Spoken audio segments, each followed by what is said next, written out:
Olá, amigos da qualidade, tudo bem com vocês? Você está no canal da Troparte Consulting, a sua consultoria em vídeo. Eu sou seu consultor e no vídeo de hoje falaremos sobre aspectos culturais, dando prosseguimento àqueles estudos do Grupo de Práticas de Auditoria, que são documentos do Fórum Internacional de Certificação, ok? Então espero que vocês gostem do vídeo. Vocês já sabem do que se trata o assunto? Já tiveram problemas com aspectos culturais durante alguma auditoria? Então, é isso que falaremos a partir de agora. Roda a vinheta.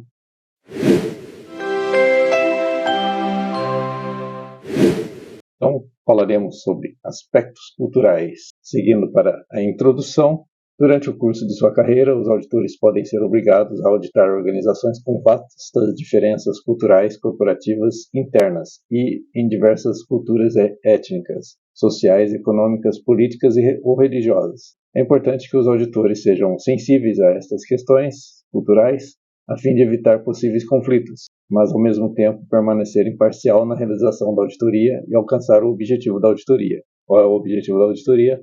É verificar se o processo está aderente à norma que ela se propôs ser certificada, ok?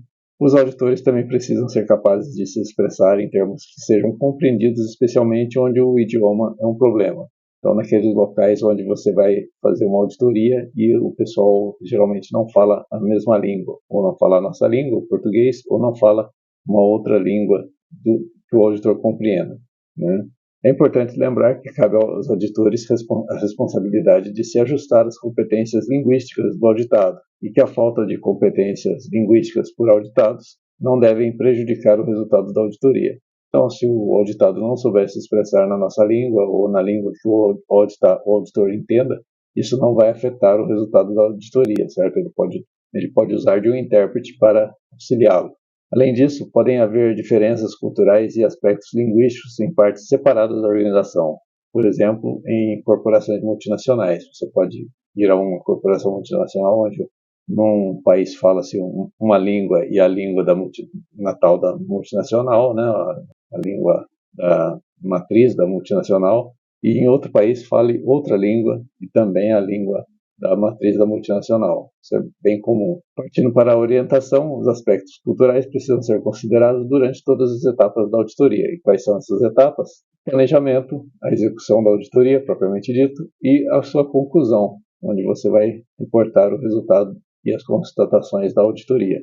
Então, partindo para o planejamento, a primeira etapa, o melhor lugar para começar a considerar possíveis aspectos culturais da auditoria é durante a etapa de planejamento. Isso pode incluir 4 pontos: seleção da equipe de auditoria, características pessoais, incluindo gênero, idioma, habilidades sociais, potenciais conflitos culturais. Segundo, cronograma de auditoria, respeitando os horários típicos de trabalho, tradições, feriados, horário de refeições, momentos de oração, etc., sempre que possível. Então, nessa parte de cronograma, você vai precisar respeitar os feriados que tem naquela empresa ou naquela organização, horários de refeição, pode ser que o horário dele seja diferente, se você está auditando num uso horário diferente do seu, pode ser que os horários de almoço sejam diferentes, né? Então você não vai insistir para almoçar no seu horário habitual.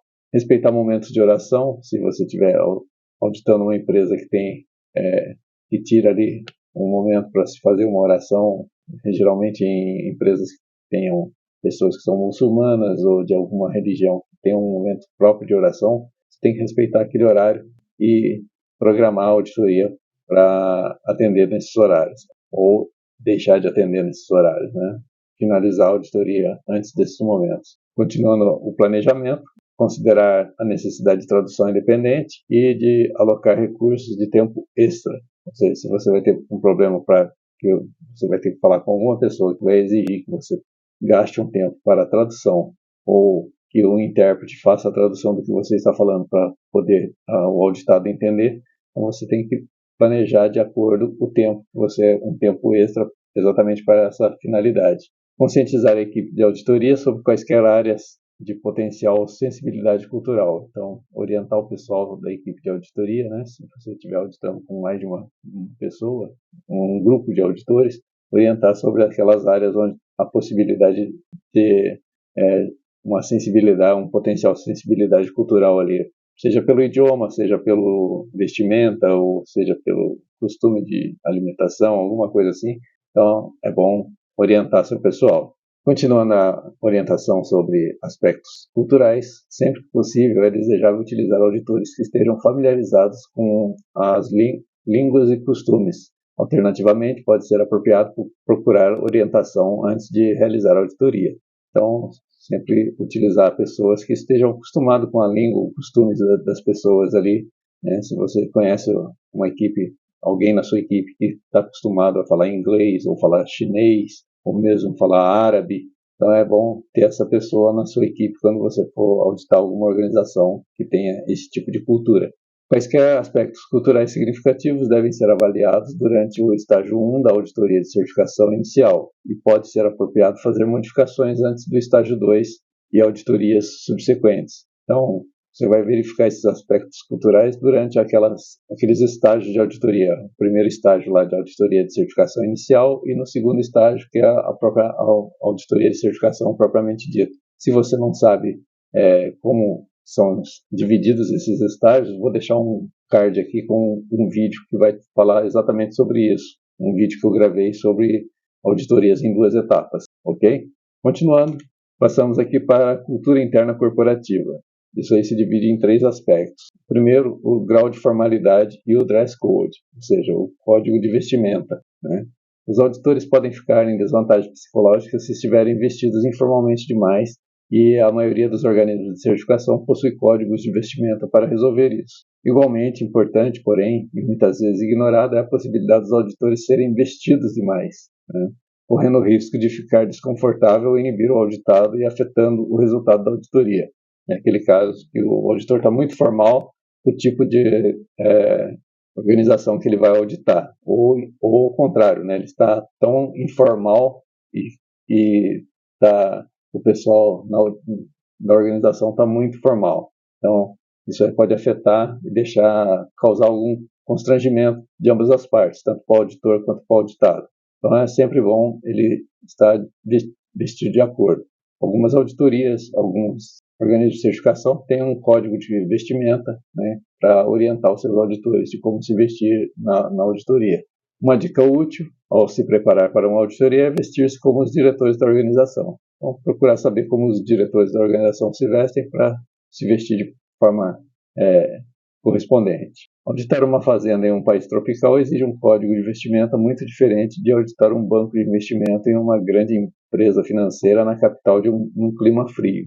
Exatamente. Num você pode ir mais à vontade, sem precisar usar um terno e uma gravata, e no outro você provavelmente irá com um terno e uma gravata e até com um pullover, dependendo da temperatura que estiver na cidade. Então, visitas de pré-auditoria, etapa 1 de auditoria de certificação inicial, e o bom senso básico são ferramentas úteis para determinar qual estilo de vestimenta é apropriado, ok? Partindo para o segundo item, a hierarquia organizacional. É importante reconhecer que formal não significa necessariamente bom e informal não significa necessariamente ruim. Algumas das organizações mais bem administradas são muito informais e no seu estilo de gestão, e em particular na sua hierarquia, interações e comunicações. Os auditores precisam ser sensíveis aos protocolos organizacionais com relação à hierarquia organizacional, mas não devem ser inibidos de se comunicar diretamente com a pessoa que está realmente fazendo o trabalho. A tendência de falar apenas com o gerente deve ser evitada a todo custo, embora possa ser necessário dar ao gerente algum tempo extra presencial para evitar constrangimentos. Aqui é aquele caso em que você vai fazer a auditoria, né, e você começa a se comunicar apenas com o pessoal da alta administração. Só fala com o supervisor, com o gerente, com o encarregado, e deixa de se comunicar com o pessoal de chão de fábrica, o pessoal que realmente faz o trabalho, executa o trabalho. Então, é preciso que se evite isso para evitar constrangimentos, né? Às vezes você pode fazer uma pergunta, a pessoa responder e você, sem querer, agir mal e criar uma situação não muito legal na empresa, certo? E não falar apenas com o gerente, né? Deixar o pessoal que realiza o trabalho, que executa a atividade, explicar ou dar a sua contribuição na auditoria e falar como ele realiza a atividade. Então, e depois deixar um tempo extra para o gerente para ele poder se explicar ali ou corrigir alguma coisa que foi dita pelo auditado. Nosso terceiro item aqui na cultura interna corporativa seria a abordagem e as constatações negativas da auditoria. É importante que toda e qualquer não conformidade identificada durante a auditoria seja devidamente documentada e apresentada à organização. Ver também as orientações do grupo de práticas de auditoria sobre documentando uma não conformidade. Provavelmente esse aqui vai ser um vídeo que eu vou fazer mais para frente, ok? Mas eu vou deixar o link na descrição aqui embaixo para vocês acessarem esse documento diretamente no Fórum Internacional de Acreditação. Algumas culturas organizacionais são altamente sensíveis e defensivas aos relatos de não conformidade e, em algumas situações, a gestão pode procurar atribuir a culpa aos responsáveis. Isso pode criar uma tensão adicional durante a auditoria, mas não deve impedir aos auditores de levantar tais não conformidades. Isso, contudo, pode ser apropriado enfatizar novamente o fato de que a auditoria visa verificar o sistema e não os indivíduos. Isso já deveria ter sido mencionado durante a reunião de abertura. Esse aqui é aquele caso quando você aponta uma não conformidade e o gerente fica querendo buscar um culpado para ter recebido aquela não conformidade, né? Então isso causa um constrangimento durante a auditoria, às vezes fica numa situação muito chata, né?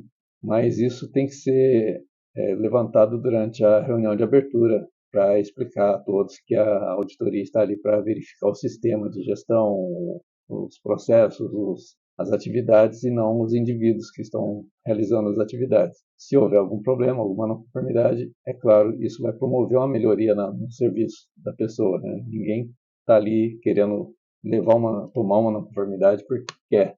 Eu quero tomar uma não conformidade. Não, ninguém quer. As empresas, as organizações se preparam para passar por uma auditoria exatamente para não receber não conformidades, não para ter isso apontado na sua auditoria. E durante a reunião de abertura também é importante que o auditor líder, né, enfatize que a auditoria está ali para verificar as conformidades, né, se houver algum problema vai ser apontado, mas que podem ser resolvidos durante a auditoria e que não é a auditoria é para promover a melhoria do sistema de gestão, ok? Cultura externa local ou regional. Então, se você chegou até aqui, esse é um dos últimos itens que nós iremos falar. Espero que você esteja gostando. Não se esqueça de se inscrever em nosso canal, compartilhar esse vídeo com quem você acha que deva, ativar o sininho das notificações para receber notificações de novos vídeos e deixar seu like, ok? Isso ajuda os vídeos a chegarem a mais pessoas no YouTube.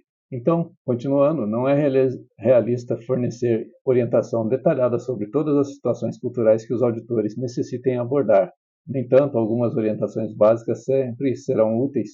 Isto pode incluir, por exemplo, a linguagem, hábitos alimentares e de bebida, desigualdades sociais, sensibilidade de gênero, estilo de vestir, linguagem corporal, autorrespeito e orgulho nacional, crenças religiosas e datas dos principais festivais ou feriados religiosos, costumes locais e questões políticas delicadas. Então, você tem que tomar cuidado com a linguagem que você usa, não usar palavrões, né? Especialmente em locais que as pessoas são muito religiosas, o tipo de alimentação que você come ou que a pessoa come, né? Não ficar desdenhando disso. Crenças religiosas, ok? Respeitar as datas, principalmente na hora de fazer a programação da auditoria, né? O planejamento da auditoria, respeitar as datas das cidades onde você vai, ou do país, ou da região, respeitar os costumes locais, né? Não ficar ali com chacota para cima de costumes por causa da vestimenta, respeitar os gêneros da pessoa, não ficar de brincadeira com isso, né? As questões políticas, não falar sobre a questão política, né? Então, não é de bom tom tocar em assuntos políticos, nem ficar discutindo sobre religião durante a auditoria, certo? Isso vai evitar uma grande parcela de problemas que você pode ter de constrangimento durante a auditoria, tá? E um principal que não é falado pela IAF, mas aqui no Brasil a gente tem sempre bastante esse tipo de constrangimento, que é falar sobre futebol, né? Ou por algum esporte, né? Especialmente futebol, aqui às vezes o pessoal vai falar e acaba tendo algum constrangimento, tanto do auditor como do auditado. Então é bom sempre evitar isso daí, ok? Então, obrigado por assistir o vídeo, espero que tenham gostado. Não se esqueça aí de se inscrever no canal, compartilhar o vídeo, ativar o sininho das notificações para receber notificações de novos vídeos e deixar seu like. Deixo aqui os créditos do vídeo, da produção do vídeo, e espero revê-los em breve, ok?